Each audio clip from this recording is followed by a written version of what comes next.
Selamat petang, salam sejahtera saudara-saudara sekalian. Inilah yang kita tunggu-tunggu, jawaban daripada Muhyiddin Yassin selepas beberapa jam perjanjian MOU antara Kerajaan Perpaduan dengan parti-parti komponen yang menganggotai Kerajaan Perpaduan yang telah ditandatangani kemarin. Apa kata Muhyiddin? Itu yang kita nak tunggu. Apa yang beliau sangka dan apa yang beliau akan jawab.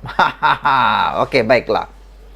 Muhyiddin kata MOU tunjukkan seolah-olah Anwar tak yakin. Wow, sebelum kita teruskan ulasan ini, jangan lupa kamu tinggalkan komen kamu, tekan butang subscribe dan share video ini untuk semua orang. Baiklah. Muhyiddin kata MOU yang ditandatangani semalam menunjukkan seolah-olah Anwar tak yakin. Saya teringat satu perkara dulu ketika parlimen seakan-akan didaruratkan oleh Muhyiddin Yassin. Perkara itu pun bukankah boleh dianggap dia tidak yakin dengan undi percaya kalau tiba-tiba berlaku. Saudara-saudara, perjanjian pemufakatan kerjasama MOU antara Perdana Menteri Anwar Ibrahim dan pemimpin parti politik hanya membuktikan pengerusi PH itu tidak yakin dapat meraih sokongan majoriti di parlimen dalam undi percaya pada Isnin ini, dakwa pengerusi Perikatan Nasional Muhyiddin Yassin. Dia membangkitkan klausa dalam MOU itu yang memaksa ahli parlimen daripada parti kerajaan mengosongkan kerusi mereka jika mereka tidak menyokong Perdana Menteri dalam usul berkaitan undi percaya, rang undang-undang perbekalan atau sebarang usul berbentuk prosedur. Kata Muhyiddin, klausa sebegitu tidak ditetapkan dalam mana-mana perjanjian atau undang-undang sebelum ini. Memanglah kan, sebelum ini tidak pernah pun difikir oleh Muhyiddin. Tapi Anwar dapat fikir. Itulah kelebihan Datuk Seri Anwar Ibrahim. Perjanjian yang tidak berperlembagaan ini menunjukkan seolah-olahnya Perdana Menteri tidak yakin beliau akan mendapat sokongan majoriti ahli-ahli Dewan Rakyat, kata Muhyiddin. Yang menjadi persoalan saya ialah, satu ketika dahulu ketika Muhyiddin Yassin menjadi Perdana Menteri, beliau pun pernah menggantung parlimen. Lama beliau tidak mengadakan sidang parlimen sehingga Agung bertitah supaya diadakan segera persidangan parlimen, tetapi Muhyiddin tetap melingah-lingahkannya. Bukankah itu lebih tidak yakin akan kemampuan beliau di parlimen? Lebih baiklah cermin muka balik kalau macam begitulah orang kata. Sekiranya beliau yakin, kata Muhyiddin, maka tidak perlulah beliau mengambil tindakan yang tidak berperlembagaan ini. Masalahnya, ada beberapa orang di luar sana yang tak menyokong kerajaan perpaduan ini, dah mula cuba-cuba memancing supaya ada ramai ahli parlimen yang akan mengganggu-gugat ketentraman, mengganggu-gugat ketidakstabilan, mengganggu-gugat kestabilan politik yang ada di Malaysia. Itulah masalahnya. Bila kata perjanjian ini tidak berperlembagaan, apalagi menyebabkan keyakinan itu tidak wujud, maka kita harus bercakap tentang tindakan beberapa orang di luar sana yang seolah-olah yang mahu memancing parti-parti politik lain untuk menarik sokongan. Itulah masalah dia, saudara-saudara sekalian. Perjanjian yang tidak berperlembagaan ini menurut Muhyiddin seolah-olah Perdana Menteri tidak yakin beliau akan mendapat sokongan majoriti ahli-ahli Dewan Rakyat. Sekiranya beliau yakin, maka tidak perlulah beliau mengambil tindakan yang tidak berperlembagaan ini, kata Muhyiddin.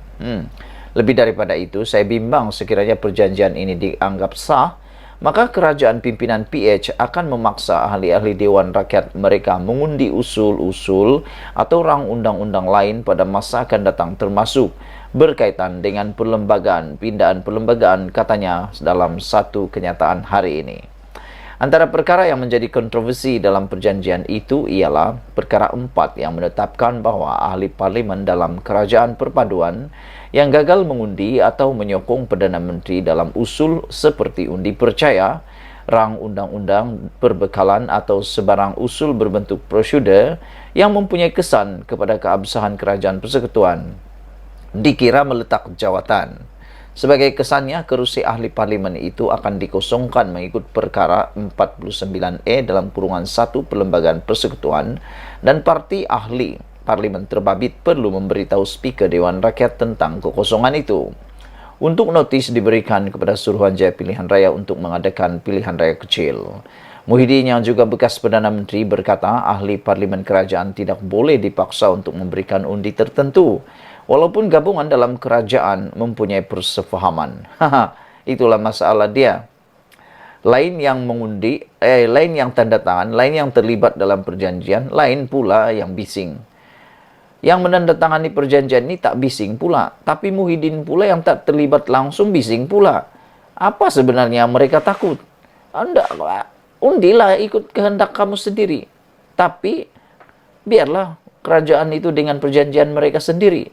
Ini kerana, menurut Muhyiddin lagi, ini kerana seperti mana yang didakwa oleh Perdana Menteri, beliau telah mempunyai sokongan 148 ahli Dewan Rakyat, yaitu genap majoriti 2/3 ahli Dewan Rakyat, yang membolehkan pindahan perlembagaan dibuat. Sekiranya perjanjian persefahaman yang berunsur kedokteran ini dianggap sah, maka tidak mustahil pindahan perlembagaan yang bertentangan dengan naluri ahli-ahli Dewan Rakyat dan nilai masyarakat di negara ini akan diluluskan oleh Dewan Rakyat secara paksa, kata Muhyiddin. Saya pikir ini sampai keterlaluan lah apa yang Muhyiddin fikirkan ini. Kan, tidaklah sampai ke sana. Saya pikir tidak sampai ke sana lah apa yang Muhyiddin cakap ini. Belum ada bukti dan saya pikir tidak mungkinlah sampai ke sana yang Anwar akan fikirkan.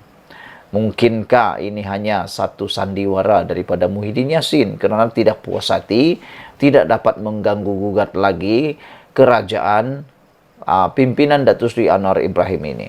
Sebab dengan perjanjian ini, pastilah ianya tidak dapat mengganggu-gugat Datuk Seri Anwar Ibrahim selama 5 tahun lagi. Dan paling penting bukan Datuk Seri Anwar Ibrahim sebenarnya. Kerajaan yang ada sekarang ini bukan kerajaan Anwar Ibrahim, tetapi kerajaan pimpinan Anwar Ibrahim ini akan kekal stabil sekurang-kurangnya 5 tahun lagi. Jadi kita berharap reda sajalah untuk semua yang lain. Tak perlulah meroyan. Dan paling penting, jalankan tugas sebagai pembangkang yang paling dinamik, paling hebat, paling mantap untuk kita di Malaysia ini. Jadi jangan lagi lah mengatakan bahawa perjanjian itu tidak sah dan sebagainya. Perjanjian itu sah. Siapa yang cakap tidak sah? Tiada orang lain yang tidak sah cakap. Yang paling penting lagi, yang ikut tanda tangan itu tidak mengatakan pula tidak sah. Yang orang tidak terlibat dalam perjanjian itu pula yang kata tidak sah. Itu yang peliknya. Sekian dulu untuk kali ini. Jangan lupa tinggalkan komen Anda, tekan butang subscribe. Bye-bye.